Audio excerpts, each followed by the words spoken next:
নতুন জামাগুলোকে যত্ন করে বিছানায় গুছিয়ে পুরোনো জামাগুলোকে ফেলে দিয়েছি। যেতে হবে বার্থডে পার্টিতে। পরে যাই, জিন্স নিয়ে কোমরে ঝোলাই। রয়্যাল বেঙ্গল টাইগারও যাবে বলে কান্নাকাটি করছিল। আয়ুষ দেখি দুটো মেকআপ আর্টিস্ট হায়ার করেছে। আমি আমাকে যা পারলাম তাই ঘষে নিলাম। And this is my final look.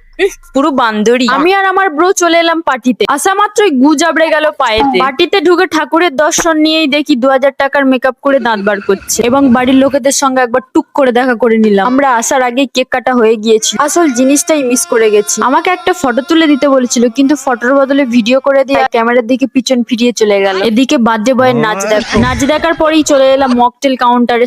মকটেলের পাশাপাশি veg non veg pakora, coffee, phuchka সবই ছিল। ছেলের জন্মদিন হলো আজ, কিন্তু কাল ছিল ওদের অ্যানিভার্সারি। বসে মজা ঠাট্টা করতে করতে বেজে গেছিল 11টা। তাই ভাত খেতে বসে পড়ে। কাটলেট দিয়ে শুরু করে মাংস অব্দি শেষ হতে আমরা বলে দিলাম আমরা আর পারছি না। বেরিয়ে বার্থডে বয়কে বাই বলে এসে দেখি ময়দা মামনির আসল রূপ বেরিয়ে পড়েছে।